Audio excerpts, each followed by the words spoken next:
Good evening, everybody. My name is Boaz. I'm part of Tzohar, and we are very pleased to have another session of Tzohar to 120. I believe many of you are already familiar with the project. Whoever not, please go online. But without further ado, we want to present our two speakers for tonight. Would love to recognize Dr. Michal Hertz, PhD in psychology, aging and with expertise in aging and dementia, and along with the head of the program, Rabbi Yuval Sherlo, director of the Tzohar Center for Jewish Ethics. We will be exploring two topics tonight. We'll go one by one. And Bezat Hashem, after the presentations which the two speakers are going to give, will allow asking questions and coming back and forth. Best way to send questions would be using the chat. Feel free to do that along the conversation, and when the presentations will be over, we'll go through each and every question that you have. So our first topic for tonight is ensuring a wholesome and supportive holiday environment for loved ones with dementia. And I'll ask Dr. Hertz, please lead us through the discussion, and we'll start. And again, one last request: please make sure that everybody is on mute so we can all enjoy.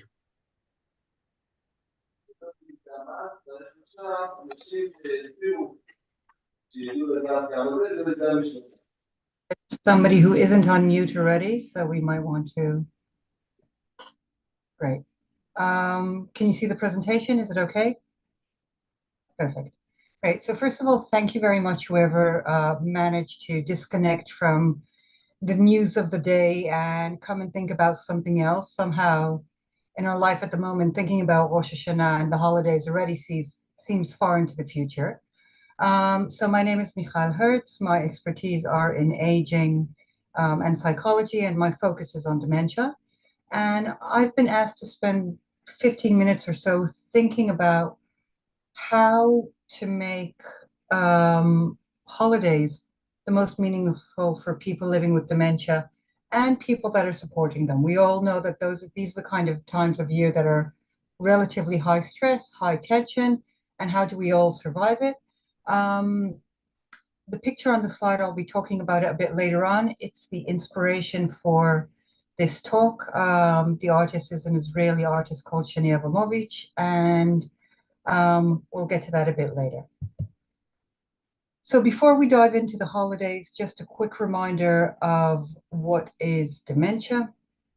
Dementia is an umbrella term for all of the neurological conditions that collectively refer to cognitive decline, which is progressive, non-stoppable, and non-reversible. So the minute you get a dementia, it will continue and it can stop.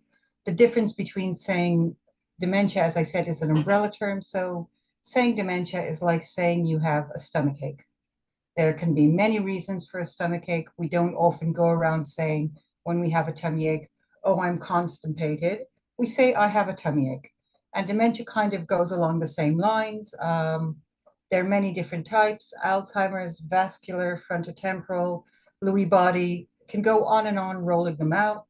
But the principles are the same. It's neurological damage that can't be stopped, that can't be reversed, and eventually leads to a deterioration.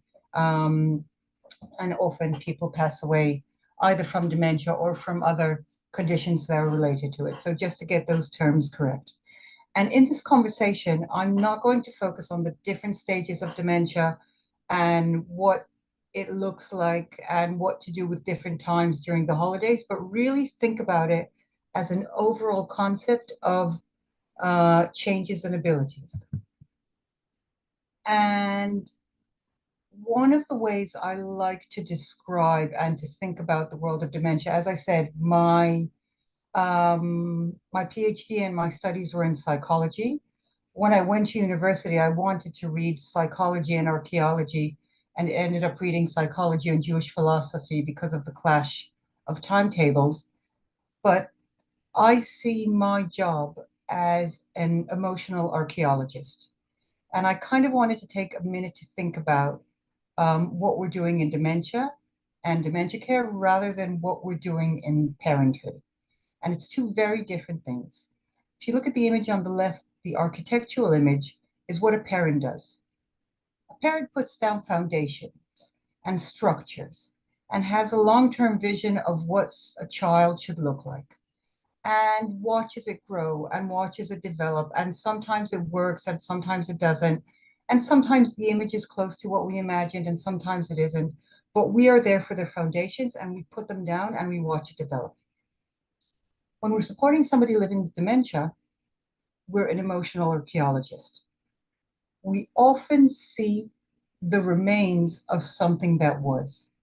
We're treading, like in an archaeological site, in a space that we don't really know what it is. We don't know if that square was a toilet or a mikveh or a sink in a kitchen.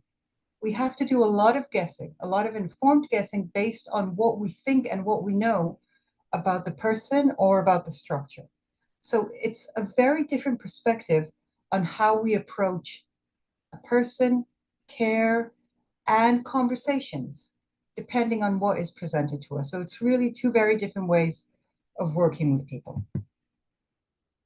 One of the things that we talk about a lot when we think about dementia care and how to support people is not just what are people's physical needs and medical needs and how do we deal with them here and now, but a term that I deal with a lot when I talk with families and with relatives is about spiritual legacy.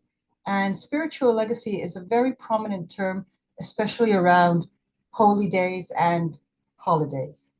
And spiritual legacy isn't necessarily about what halachot we do, what are the things that we follow strictly, but what is the essence of the holiday for that individual? What were the things about their tradition, about their families, about their beliefs that really were significant for them around the holiday? Now, it can be things about a part of a prayer, but it can also be things about family traditions. Everybody before Rosh Hashanah sits together in the garden and bashes pomegranates to get the seeds out. Everybody tries to blow the shofar. We all go cycling together on Yom Kippur. We always have 30 puzzles out on Yom Kippur. Okay? There are lots of traditions that are about our spiritual legacy and what it means to us, what the holiday symbolizes, what actions make us feel that this is what the holiday is about. This is about the renewal, this is about the traditions, this is about forgiveness, and what we all do around them. So I'm inviting all of you who are supporting somebody who's living with dementia to think about the person living with dementia and what is the core of each holiday for them. What is the bit of that holiday that for them really is that moment of, I've arrived, okay? And for a lot of us, there is something. Sometimes it's a specific prayer. It might be a Shechianu. It might be the end of the service. It might be the lighting of the candles. But those are the things that when we think about what will make that holiday significant and meaningful for us and for them, those are the things that we focus on. Those are the things that we structure the holiday around. I was raised in the person-centered philosophy of care by Kitwood, and Kitwood spoke about the equation of care and dementia. And I kind of want to talk through this equation and then talk about how we apply it to planning for holidays.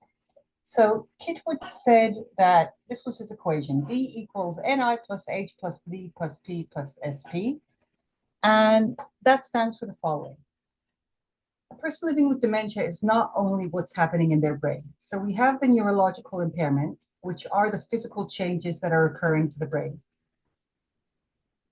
which are something that as Family caregivers we have no impact on, we cannot change, we cannot get into the brain and create brain cells. But we know what those patterns look like. We'll go into that a bit later. Then we have H, the individual's health. Can they hear well? How's their hearing? Can they see? What time of day is better for them? What makes them happy, physically happy? When are they in pain? When are they tired? What are their better hours to be in interaction? How are they with different environments?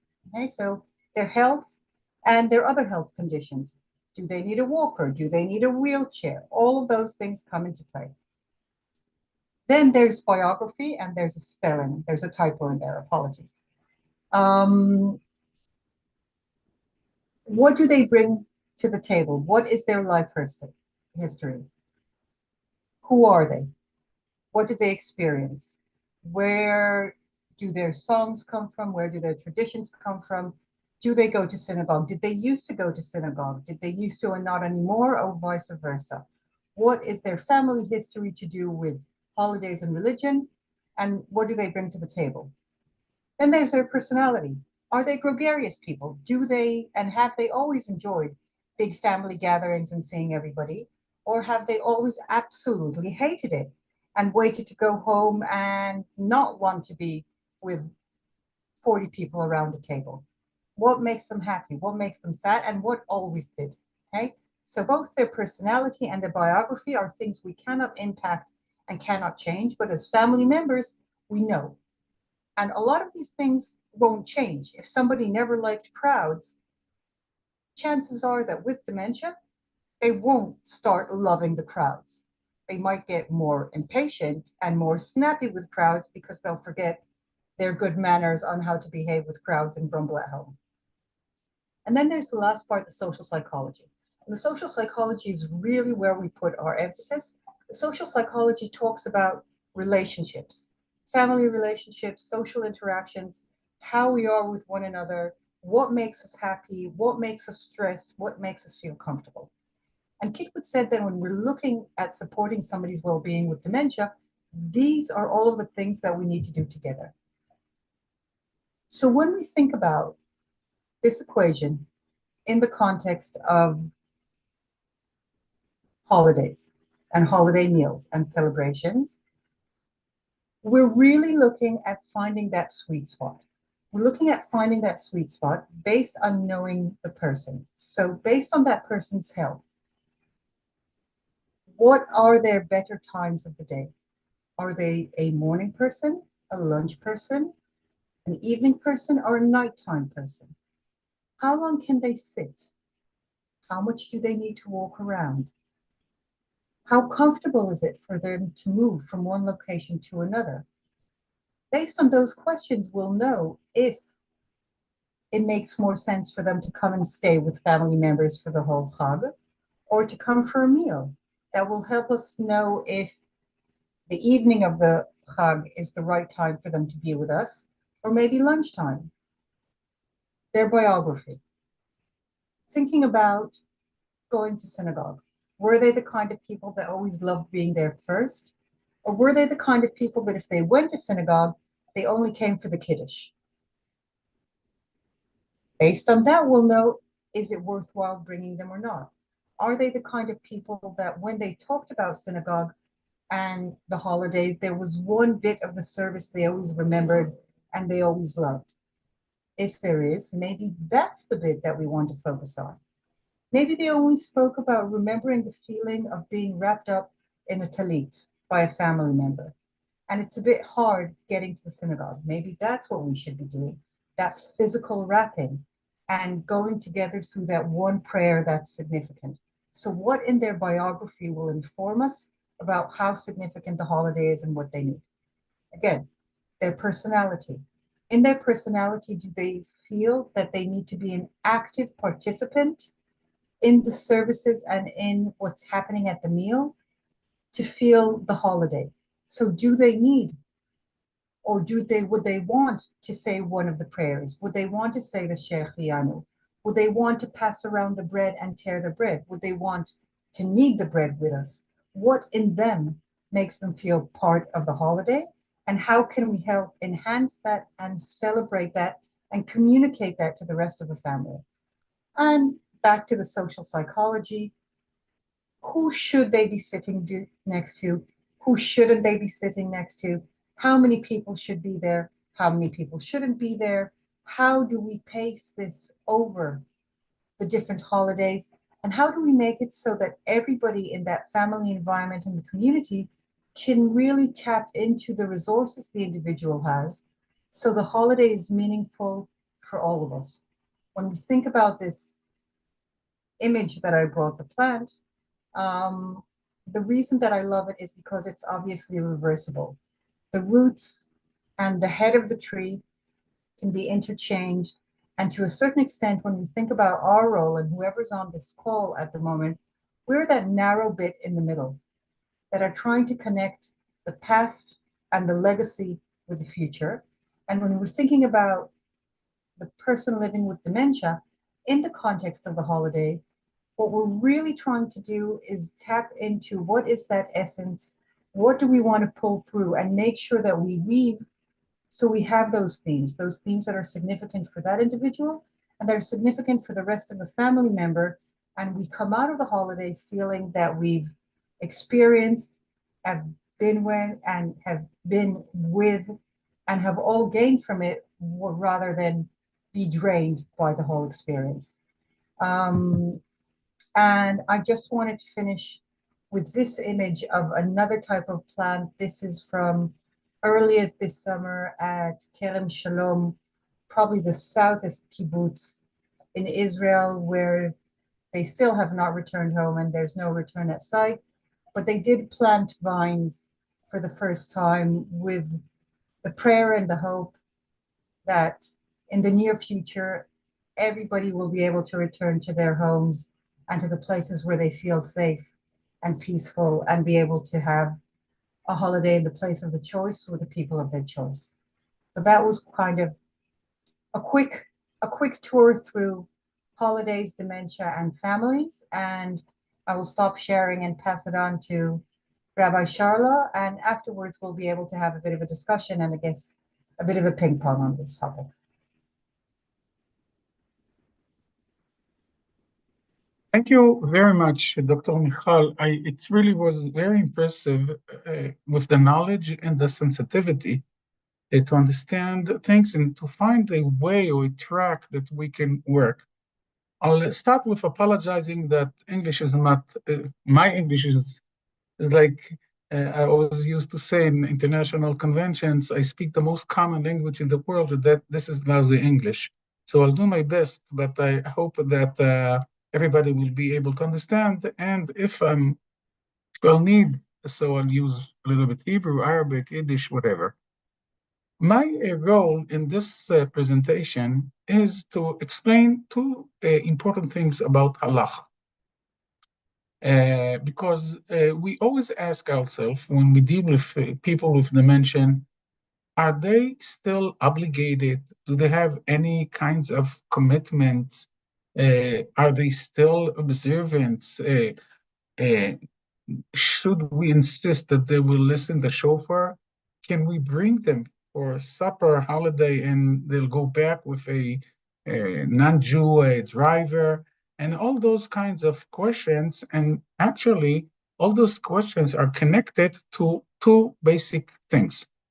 One is, what is the halakhic status of a person with dementia? Now, the word a person with dementia is very problematic because it depends what level and how deep it is. But in principle, what is the status, and what are out of the status, the consequences and the conclusions will be after we define the halachic position of someone with dementia.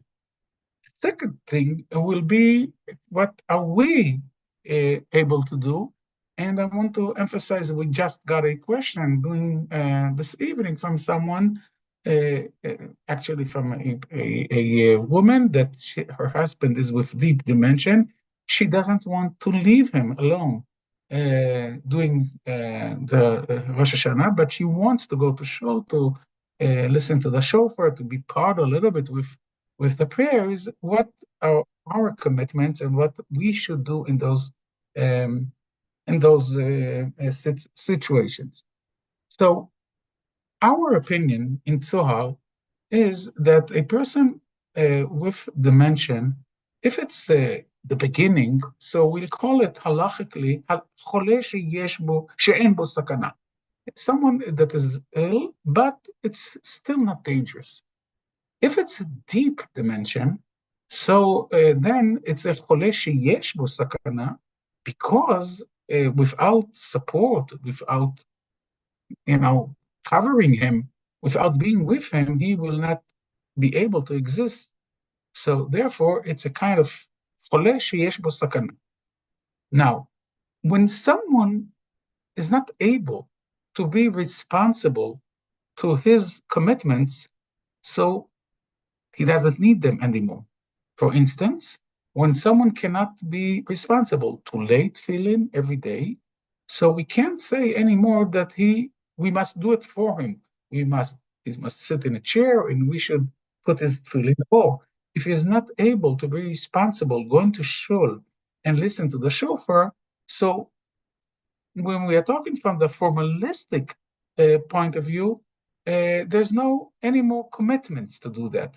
So therefore, then we can relax a little bit and understand that from the halachic, and I'm saying again, from the formalistic point of view, he's not obligated anymore, and we should not force him.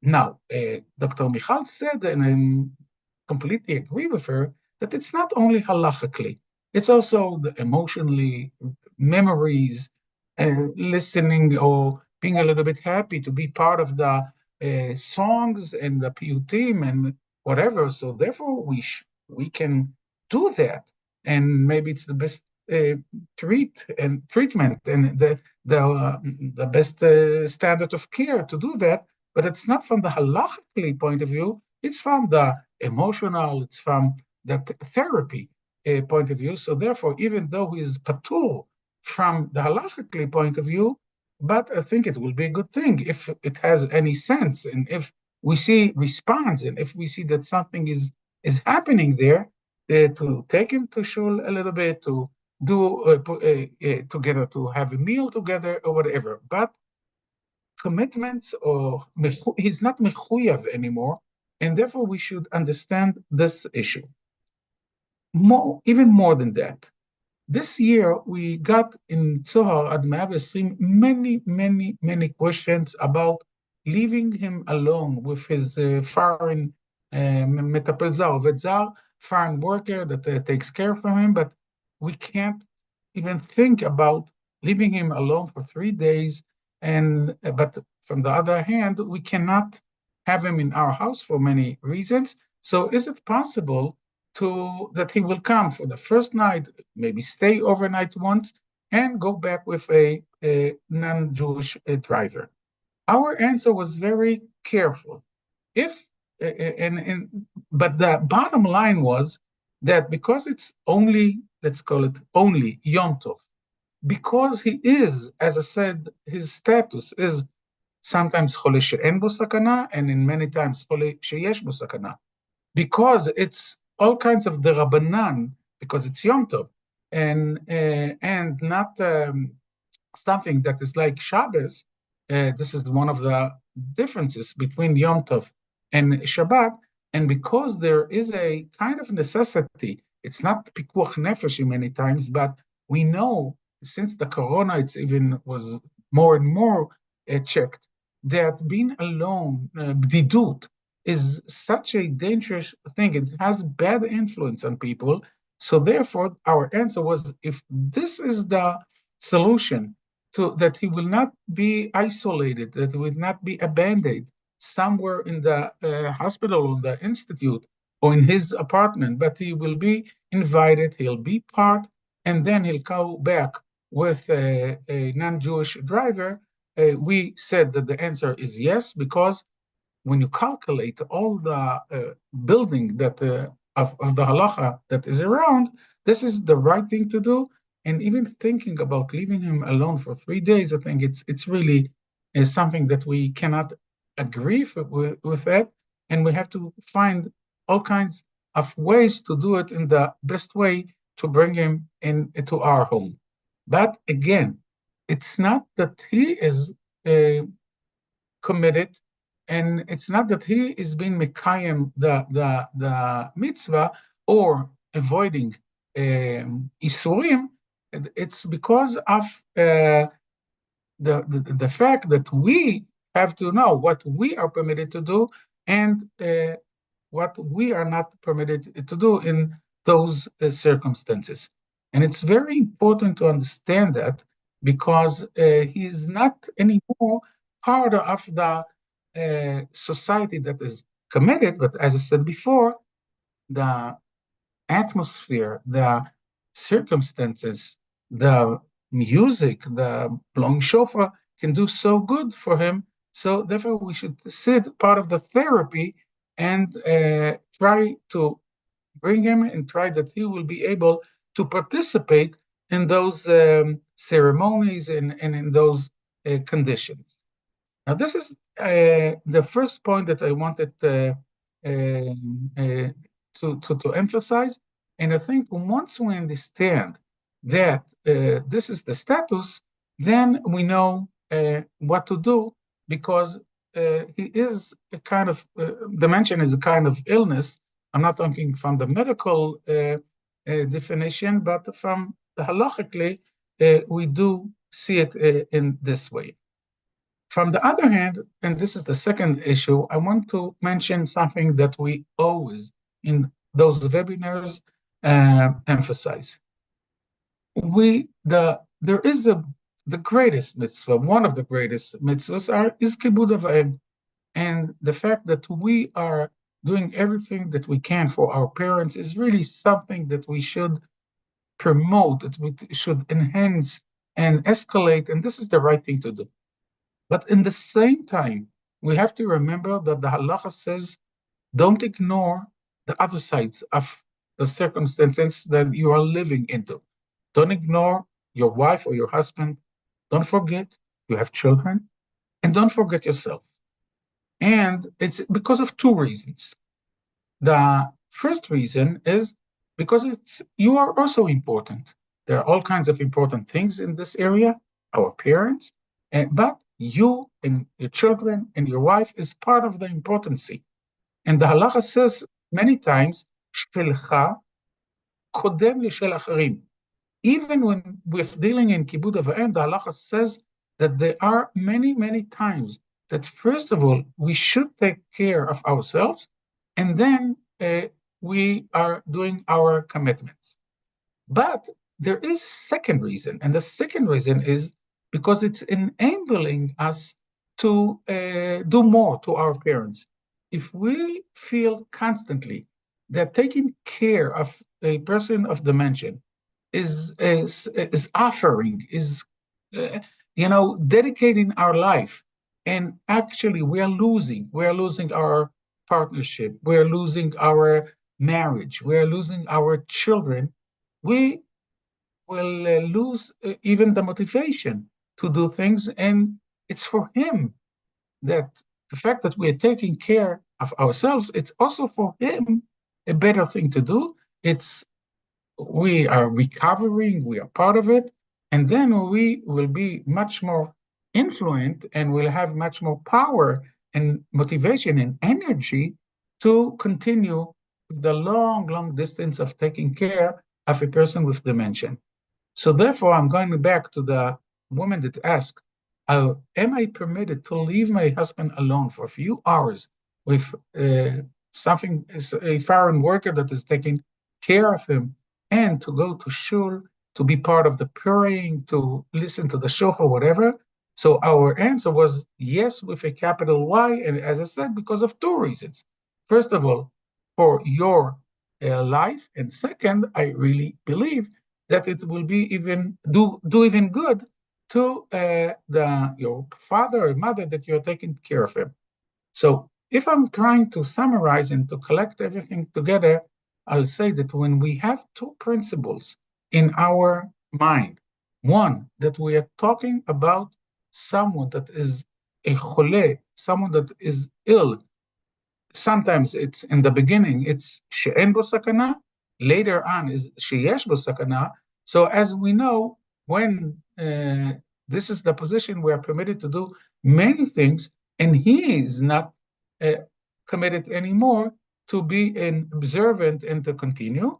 But as I said before, it's important for his emotional life, and we heard it from Dr. Miriam too. The second thing is we have to balance.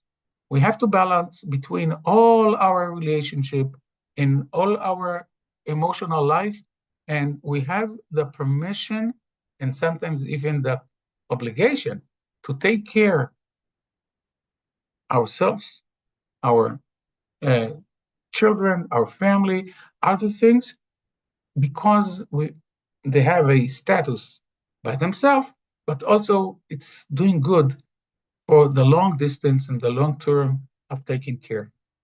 Thank you very much. Thank you very much, Rav Yuval. I would welcome whoever has a question, either sending. Of course, maybe Dr. Miriam wants to respond. Yeah, sure. I agree with you. I think that the halachic side of does somebody need to attend or doesn't need to attend is almost the first step in the process. And I think that beyond the pleasure the individual gets from being there, I think that having individuals living with dementia participating and engaging in practicing the beliefs that they've always had and are significant to them are often a very moving and significant event for the community that witnessed them. I think that for a lot of us who have lived with people with dementia and are seeing people living with dementia, when people who find it hard to communicate suddenly are able to iterate a prayer or a song or draw out something that we didn't know that was there, it's inspirational. It's truly for a lot of us, a inspirational, a moving, a spiritual moment. For a lot of us, that sometimes are the moments that remind us of our family roles. And I've had relatives saying, you know, my mother hasn't said something for years and she suddenly did something and it reminded me of being a daughter and of her role as a mother. So I think that when we go back to the Kibud Avaim, the presence in the ceremonies, in the participation, has a lot of significance from other directions as well. And it's kind of, you know, the flip of the child who sings the Manishtana. It's reminding us of how deep-rooted some of these traditions are in ourselves and in generations back. So I think that definitely there's a lot to be said for it. I think that also, if we think about, you know, the foreign care workers, the Ovdim Zarim, the Gerim that are living within us, there's a huge importance in enabling them to participate in festivities, in these gatherings, and the days that are a bit more than just the day-to-day routines. So the turning up and the showing up is not only for the person who's living with dementia, but for the person who's supporting them, and it's respecting their place in our community and our family. And I think it's another way to show thanks for their work as well. So I think there are a lot of layers of why it is important to make that effort and to find that way to have that inclusion. I agree with you.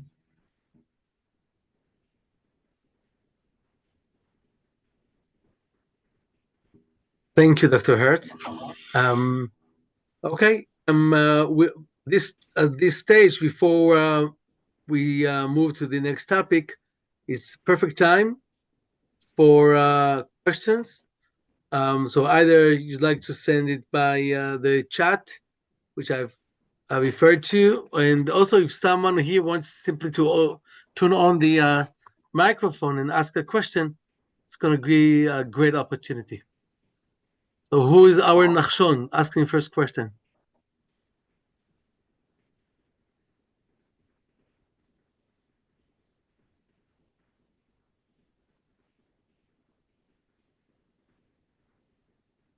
Okay, I guess everything is clear. Okay, so I'll ask a question, and that is, what do we usually when we speak about dementia, we are speaking about people that are, I'll call it collapsing in, that are more silent, that are more relaxed, that they're ignorant or whatever. But many times, many times dementia actually appears in a different way, in a very active and sometimes full of violence and nervousness and yelling and and all those kinds of behaviors. Uh, what do we do in those circumstances? Okay, so there's a lot we can do. I think that a lot, especially in the context of what we're talking about, is knowing how to read the warning signs before they appear. So often when we see people who are living with dementia, and when we're talking about high level of activity, there's, the positive high level of activity, there's we're starting to sing the songs and continuing to sing the songs because we're excited and getting up and dancing, which is high levels of activity, or there's the really high levels of activity that are the agitation. And usually the agitation are stemmed in some kind of notion of fear and lack of control and danger. And the danger can be emotional, or it can be physical, or just overwhelming. So you can see people who'll be in a family gathering and there's so much noise and there's so much laughter going on and they can't follow the conversation and they're not sure they recognize who it is, but there are a lot of people around there and I don't know who they are and they're laughing. So it might trigger insecurity in myself and I'll think they're laughing at me, they're mocking me, something is wrong. And therefore my reaction to that will be lashing out and aggressive. And so that goes back to kind of thinking about knowing the person and what works for them and what doesn't work for them. I think that one of the things that we see that can happen a lot during holidays is that people find it hard to connect to whatever's going on. So if we are in that situation of a relatively large crowd or a large meal, thinking of ways for participation, again, slicing of the challah and passing it around, the pouring out of the wine, the coming a little bit early to help set the table or fold the napkins, doing things that help you prepare for the event can be very important, and often making sure that the person living with dementia doesn't arrive at the last minute, that they have time to get to the environment, to relax, to use the bathroom or the shower before everybody else turns up. All of those things can help eliminate and reduce the risk of kind of an emotional outburst that's out of distress. Because even if they know the house, and even if they've been there many times before, we all know that often, over holidays, suddenly the dining table looks different. On a day-to-day, it's a small table, there are 4 people around, I know how to get up and what steps to walk to the bathroom intuitively. Suddenly it's a meal with 20 people, the passage to the bathroom is blocked, I have no idea what's going on here, the environment looks different, and I feel totally distressed and out of place. So all of those kind of things can really help try and eliminate some of that anxiety, and high-level behavior, or distressed behavior? I can say that from my perspective, I'm talking about a niche issue. We are being asked in our websites, are we permitted ethically and even by law or by halacha to provide kind of relaxed medicine in those conditions, even without an informed consent? It's not you can't speak about it in order to not to make us relax and to solve our problems, but in order to help him to relax, to behave correctly, not to be even bashful from his behavior, not to be insulted, or that grandchildren that will not laugh or will not be afraid and will not leave him and will not visit him anymore because of the violence. And this is a very sensitive issue.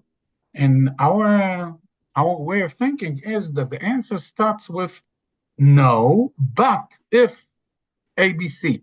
Yeah, so actually we're not permitted to do those kinds of things for someone that has well-being.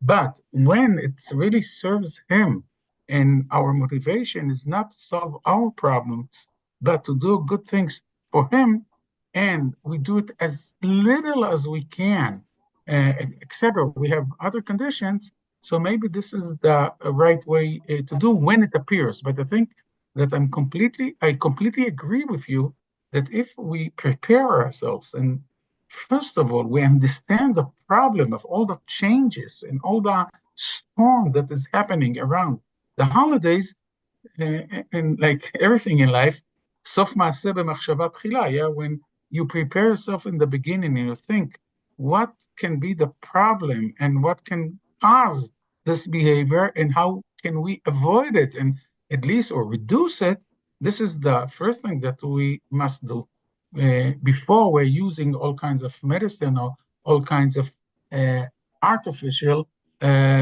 using this. I agree, and just a twist on that.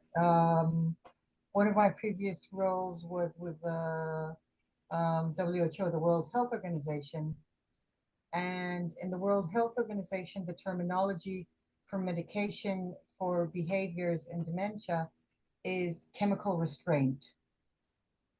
And the minute we think about medication as chemical restraint, it makes us question, is it legitimate or not legitimate, and have we got to the point that we need to use it? There are a couple of questions that are beginning to come in here. It seems, I don't know. What's interesting is that some come from the halachic angle, some come from more behavior. So let's take one from each category every time, okay? So the first question that was asked is what to do when your parent with dementia dominates conversation at the holiday table, especially when the topic they are discussing is not appropriate for the holiday environment. What would be your suggestion?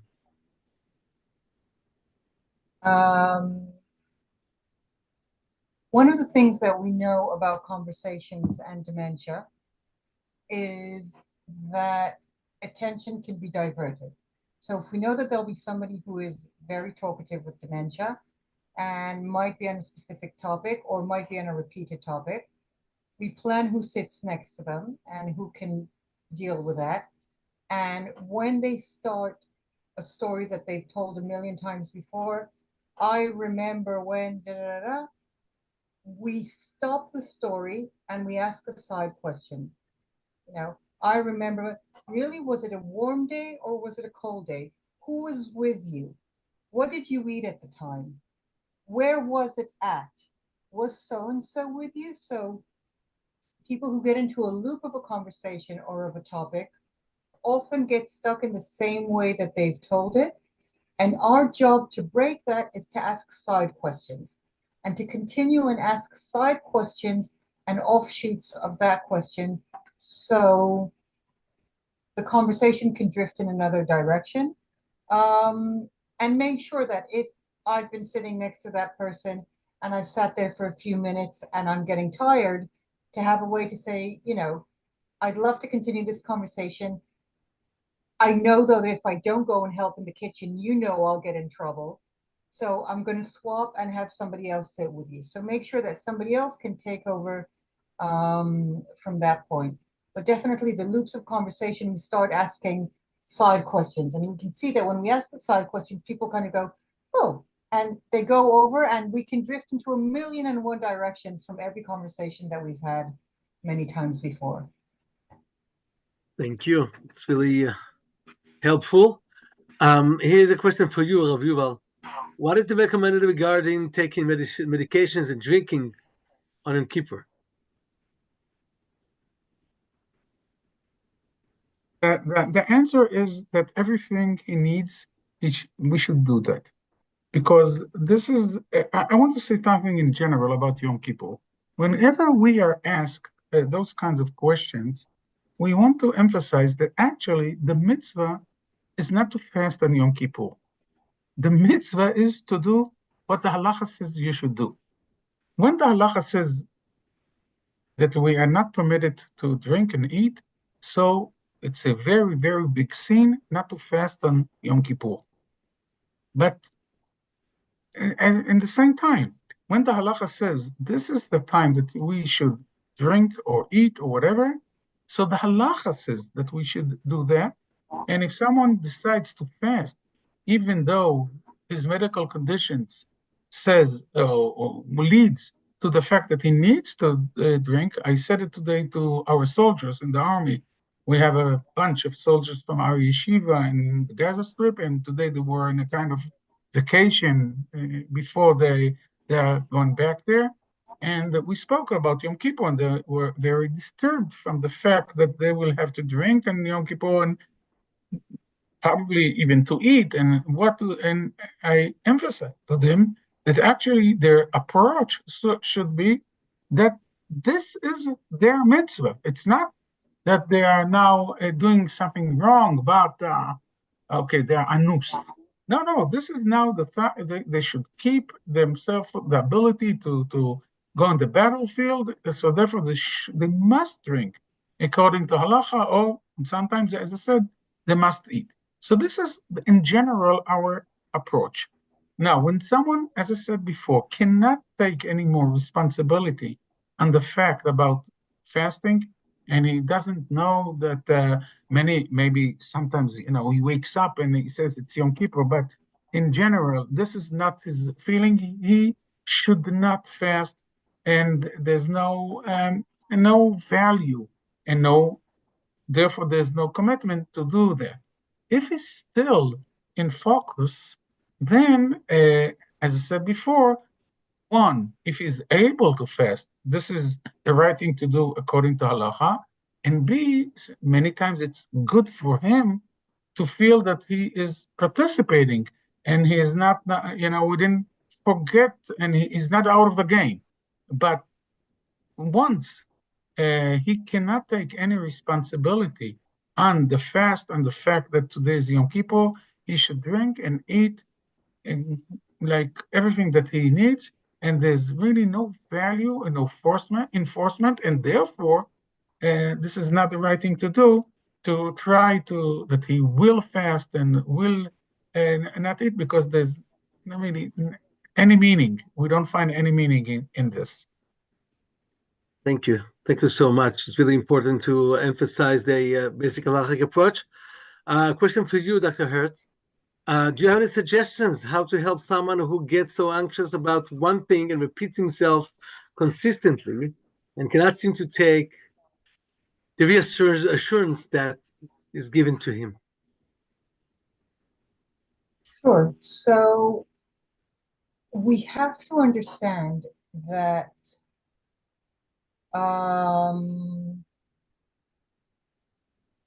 the anxiety is built on something.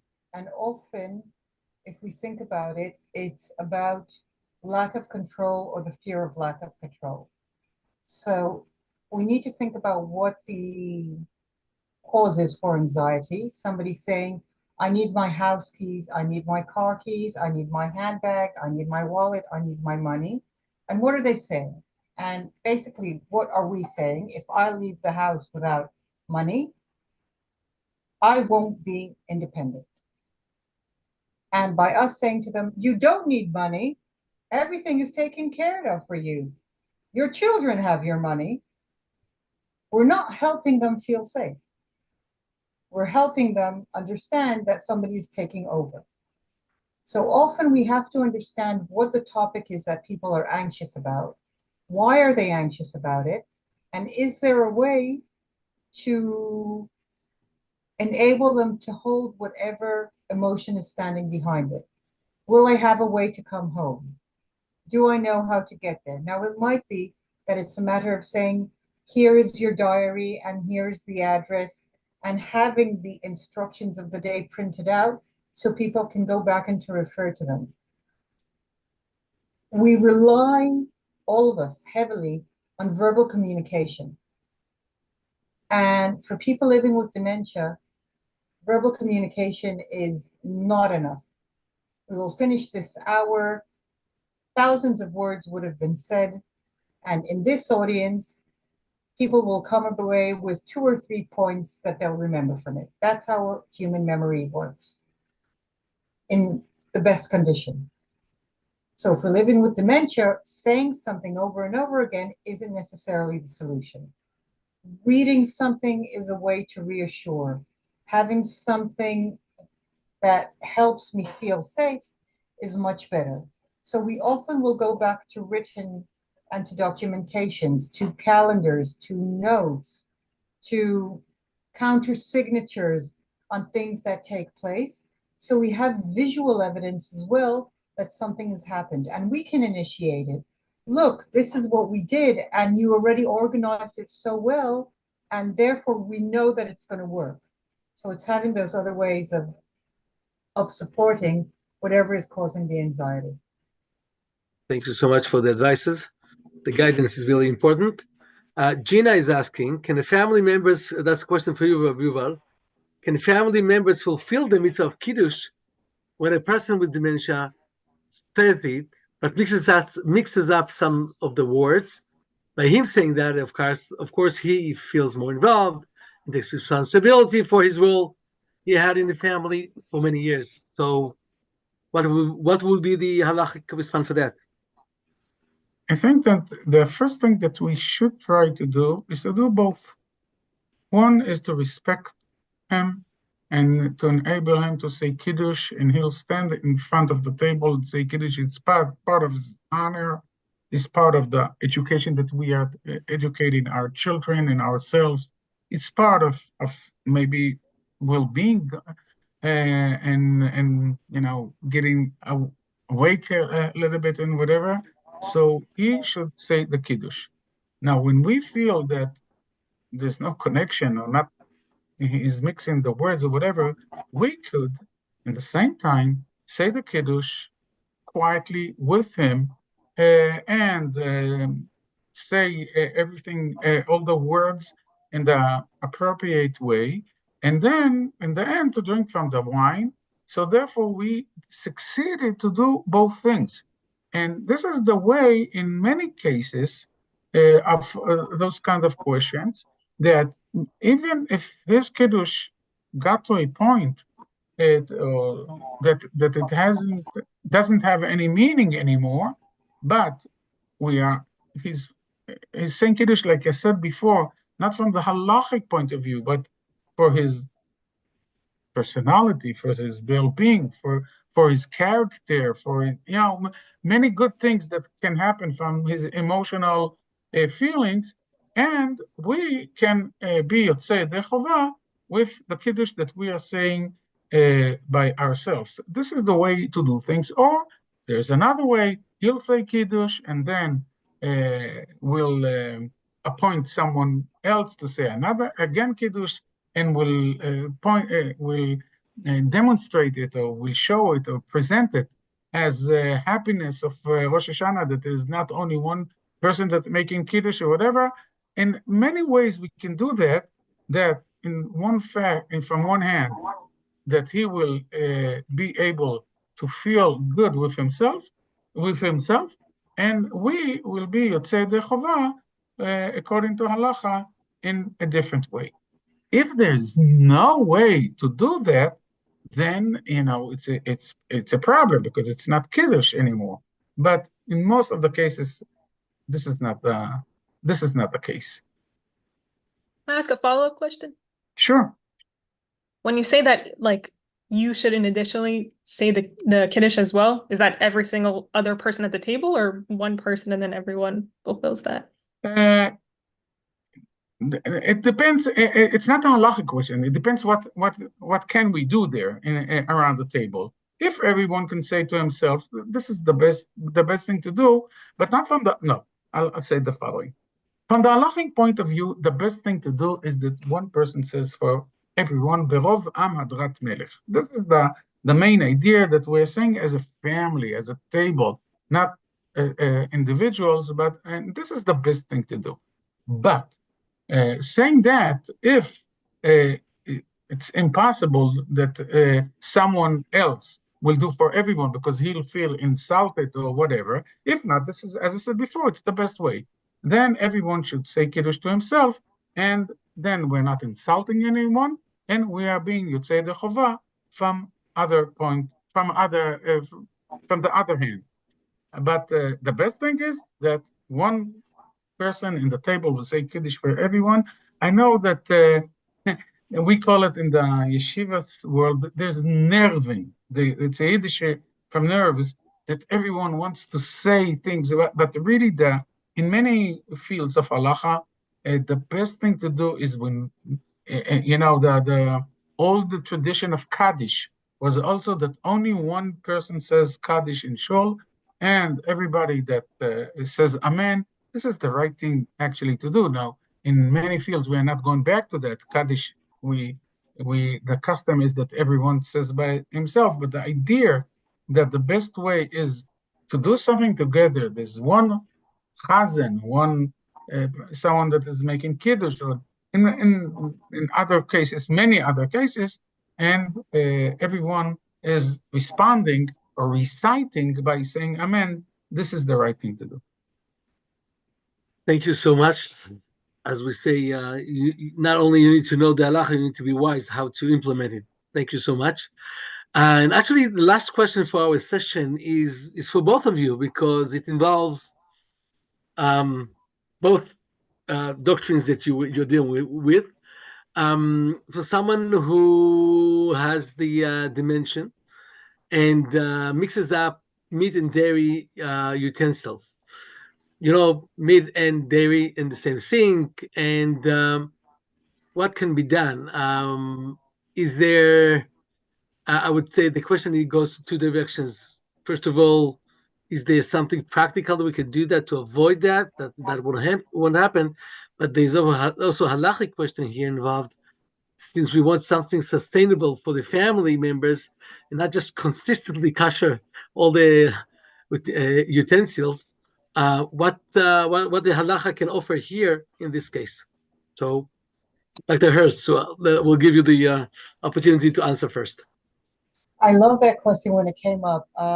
In my household, we have milk and meat. Some of us are better at it than others, and I go by Rabbi, oopsie, I didn't mean to, quite often. When, friends of kids come and take out the wrong thing from the wrong place. So that's the rule that we apply. But in this context, I think that one of the things that we need to do, if this is something that is really important for you and for your family, and to enable the person living with dementia to remain as active as possible with everything to do around the kitchen, is make the distinction between meat and milk cutlery much clearer than it was in the past. So if our milk and meat cutlery, like in my household, are pretty similar, it's easy to make a mistake. If they're very different, it makes it harder to make a mistake. And we also help with a lot of visual signs. The more important it is, we can have, and we do that quite often with people living with dementia, we will have on closets and cupboards visual pictures of where things are and where things go and what they mean. So if we really want to help make sinks different, then we have a laminated picture of the type of cutlery that goes in one sink and the type of cutlery that goes in another sink. And, you know, that would be my advice in terms of how to make it so people can still participate and aren't told, no, no, no, don't touch anything and don't clear and don't do, but rather doing that changing. And again, if we think about how we teach kashrut at younger ages, we'll sometimes do that. You know, the Tupperware, the plastic plates that kids will have when they're very young, quite often will be very different colors for meat and very different colors for milk, so they understand that there's something else going on here. So that would be my take on it and my approach to how we lead this in terms of the behavioral sides and the participation side. Rav Sherlo. I absolutely agree. I will add only one. The second thing is that if it's not possible to avoid it in all the trying to make the difference much more seen or whatever, so don't forget that there is a way of making those dishes kosher. And we should learn how to, like we do before Pesach, Hagalat Kelim in our houses. We could do that once in a while and then feel more relaxed if something really happened. Now, when you combine those two ways, first of all, to avoid it from the beginning and to do everything much more easier to distinguish between basari and chalavi or whatever. And on the other hand, we have a solution how to re-kosher it from the beginning. I think this is the way, and we don't have any better things to do in those cases. Would you recommend embracing more leaning opinions as long as this is happening? Yes. Yes. Simple answer. Okay. Can I interject for a second? Yeah, sure. Is that okay? But what does that mean to like do the hagala? I forgot, like to put it in hot water every single time. Like, what does that mean? Once in a while, like once in a while. Even if you put all that something as red, everything as blue, it's just that doesn't always work. I didn't mean that. I meant first of all, I'm talking about the forks and knives and spoons. That's much easier to do. Okay, but as Boaz actually said, we should remember that we are, thank God, very machmirim in halacha. I remember when the study started, it's a story that happened to many rabbis. When they started to learn the halacha, I remember that I came to my mother, Zichronah Livracha, and I told her, you know what? Actually, from most of the Rishonim, you can cook for Pesach with the chametz dishes in advance to make everything, and we can eat it on Pesach because it's been bitul before Pesach or whatever. And then she said, you know what, go out of my kitchen, and you with your Shulchan Aruch will make all my kitchen trays. Okay, so I'm saying this story like everybody knows it because we do know, but here you have to be an expert in halacha, that we're going really far away with things that we are doing. Now, when there is someone that is constantly mixing chalavin basari, and when we know the halacha about klishen or ben yomot, not in this day and whatever, we can make many kulot in those. I don't want to reduce the level of halacha and to dismiss anything, but when it's impossible, as you said, we can't be Magil every day, whatever, so we should know more. I would invite a rabbi that is really very familiar with those halachot, and he'll say, here you can go to this kula and this kula and gusa only in those circumstances. I'm emphasizing because I want to enhance and to promote keeping halacha, not to reducing it. But when in those circumstances, I would do those three things, as I said.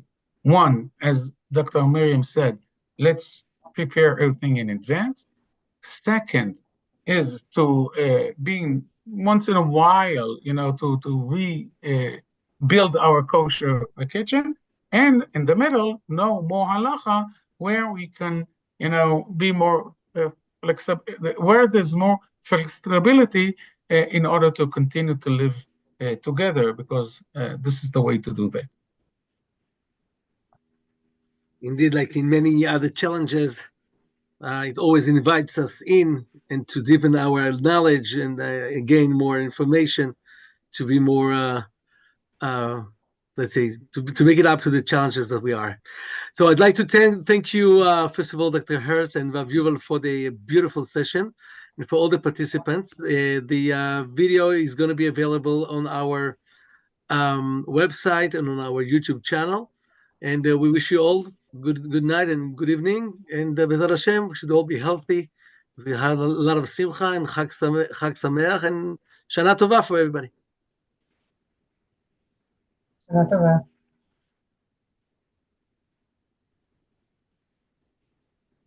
Shana Tova.